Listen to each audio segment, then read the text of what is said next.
So today I'm going to be trying out the Elizavecca Milkypiggy Bubble Clay Mask.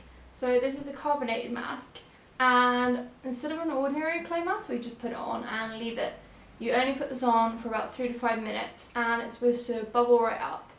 And the carbonated effect is supposed to really bring all the dirt and excess sebum out of your pores. And because I've used a lot of Elizavecca stuff, so I thought I would give this one a try because it's kind of one of their most famous products.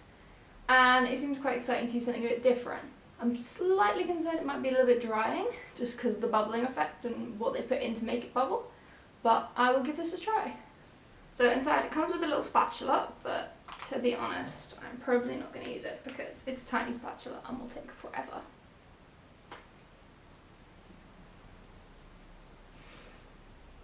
So you can use a spatula if you want to be a bit more hygienic, but I have washed my hands and everything, so I shouldn't have too much of a problem with putting bacteria on my face.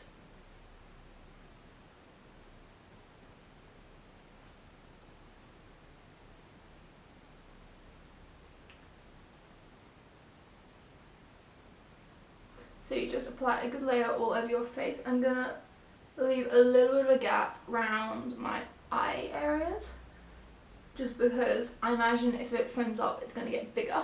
I can already feel it actually, it's starting to foam up as I'm putting it on my face. So that's all on my face now.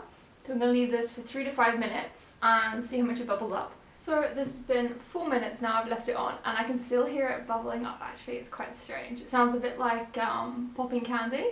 It's actually quite ticklish on my face, but I'm now going to go and wash this off and see how it's gone on my skin. So to wash it off you just add a bit of warm water and you just mix it in. When you add the water it kind of turns into quite a solid paste, so if you've got a muslin cloth or a flannel it kind of makes it a bit easier, because when I was trying to wash it off just my hands it was kind of a bit stubborn to come off. So it's left my skin feeling pretty soft. It is a little bit dry, I can feel it, it's quite dry on my face, which I would usually avoid. I mean, with sort of clay and mud masks you do often get your skin drying out, but this is particularly dry, it's a bit kind of uncomfortably dry, and as soon as I'm finished this I'm going to go and put some moisturising stuff on my skin.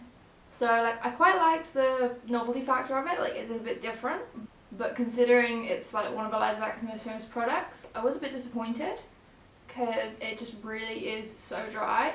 I mean, I'll probably finish using the tub up. It's not particularly huge, although you don't need an awful lot because it does foam up, but I don't think I'd buy it again just because it really is very drying, and with oily skin I'm always trying to keep the oil balance of my face. And drying out just really messes up with that. So this is one of the most drying masks that I've ever used, and I don't really like that in a clay mask. There are a lot of, I think, better alternatives that won't dry out your face so much. So I hope you liked this video, and if you did, please do like and subscribe below, and I will see you guys soon.